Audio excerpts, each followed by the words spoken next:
Hi guys, my name is Stephanie. I'm a real estate consultant here at Baybora Properties. Hello guys. I'm Pauline from Best Cars Forces in Kenya Limited and I'm a car importer. Yes, and we are doing this video to see where priorities are when it comes to buying land. Is it buying land over a car or is it buying a car over land? Yes, and basically we are going to be talking about the advantages and the disadvantages and vice versa. So first of all, the first point yenye tunaenda kuongelelea low maintenance cost. That is on the side ya mashamba. Watu wa mashamba oye.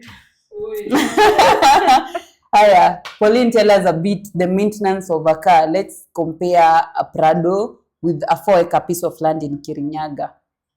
Of course, in terms of maintenance, yeah, of course, kama uko na gari, of course you need to maintain it, but remember pia ni venye unaitumia. So si ati ni ukinunua gari kama ukuje import na Best Cars, hiyo gari itakupatia service for 8 good years. And as much as you're maintaining, remember hii gari pia inakupea service zingine zenye ni additional.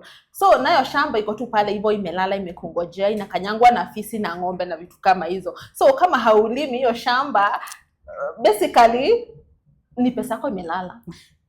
Let me tell you one thing. If you are going to buy a Prado, what is the price budget for a Prado? Okay, 5.5 to 6.4. Okay, when importing a Prado, ni 5.5 to about 6. This Prado needs fuel.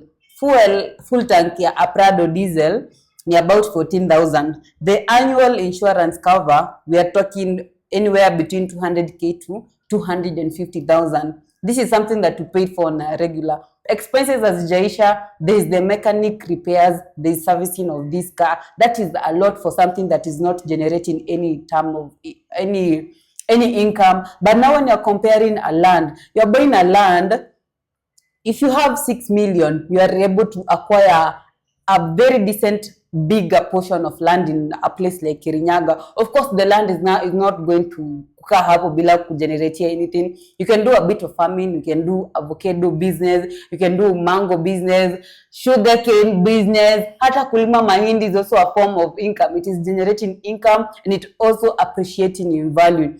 My next point, we are going to talk about appreciation and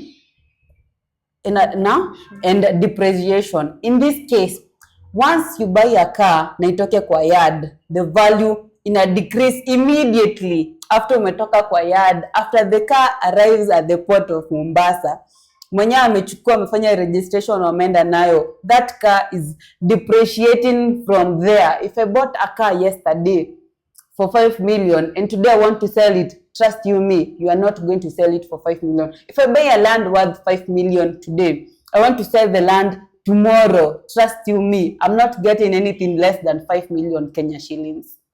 Guys, hiyo point wacha nikwambie inalingana. Of course wanasema magari zina depreciate, si ndio? Lakini nimekwambia gari yako ni ujanja. Siku hizi si kama kitambo. The moment you have that car, you make it an asset. In fact, a car ni asset. Veje tu umeinunua hivyo. Unaweza kuwa unaingia nayo job, jioni unaweka biashara kako, pantry maembe hapa kando. Guys, utakuwa like uko na a working shop. Na hii tuliona sana time ya COVID watu wenye wanakumbuka. Watu wanaona magari, was that depreciating ama hata ni appreciating juu? Basically we were surviving through hizo soko za magari. So it's all about ujanja na venye unaibalance, make profit of it. Unaona? Kuliko hiyo shamba unaweza kuwa pia nayo kama venye amesema maembe Kirinyaga. Guys, maembe, okay, sasa tuko msimu ya maembe. Tumekaa kutoka last year, si ndio? Utakuwa tumekaa tumeketi hapo hivyo kwako. Umengoja maembe zime. Guys, kagari, changamka. Let me tell you, the large amount of people who are going to buy a car, they're not buying a car for business. In fact, the majority of people buying cars need to get them from point A to point B. They are not using a car for business or whatnot.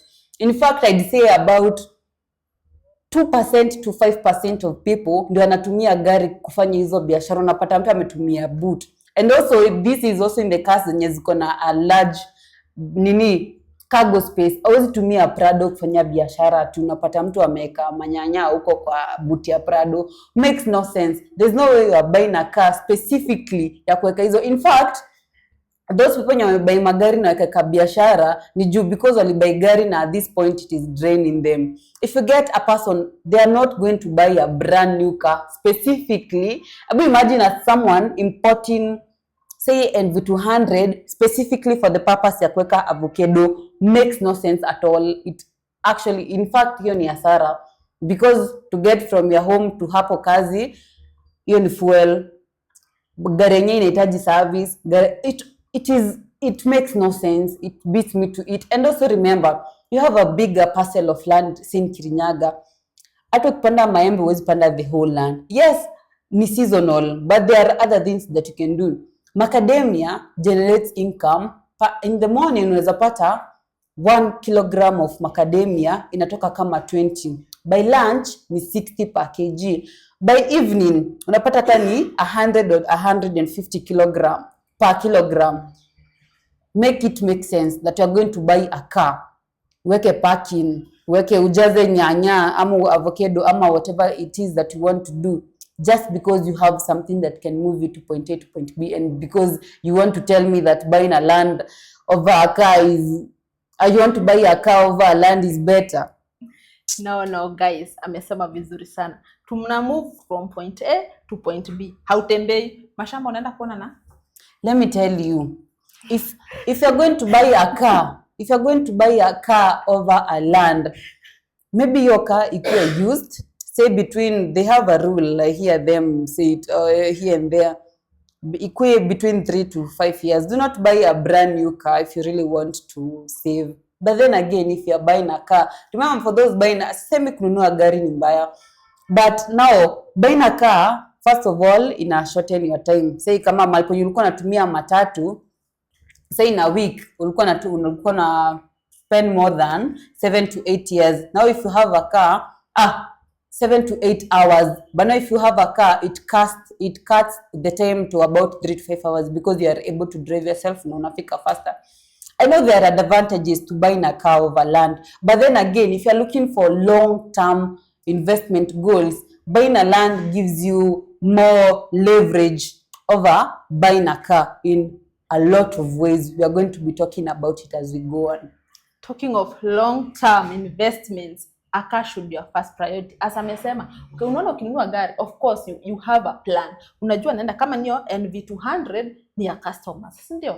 Ni ya kauba pale hivyo, unachapa business vizuri sana. So as we said, hiyo ni asset. Alafu hiyo point ingine ni okay, gari. Unasema creating time. Guys, kama uko na hata hiyo biashara ya kwenda kuonyesha watu mashamba, unasema kuna wewe mtakuwa mnatembea hapa, mnaenda Kirinyaga, mnatoka mnaenda Gobit, mnatoka mnaenda nini miguu bila gari. So gari, so basically I can buy, in fact I will import a car, nikuja uniandike kazi ya kuwapelekanga hizo mashamba, tuone nani atakuwa na pesa. See, that is why I said buying a car is not bad at all, but long term, mark my words, long term investment goals, buying land gives you more leverage as compared to a car. Anasema nahitaji gari kwenda site, which is very true. That car is going to consume fuel, it will require servicing, it will require loads of work. For me, what I have to do ni the property tax. The property tax, especially for a land in Kirinyaga, is between 0.5% and 1%, and that is via valuation. Na hizi vitu zina change based on the county. Now, for a car, in fact, unapata fuel zu fluctuate on a daily, on yearly unaweza pata a car, the fuel, the price of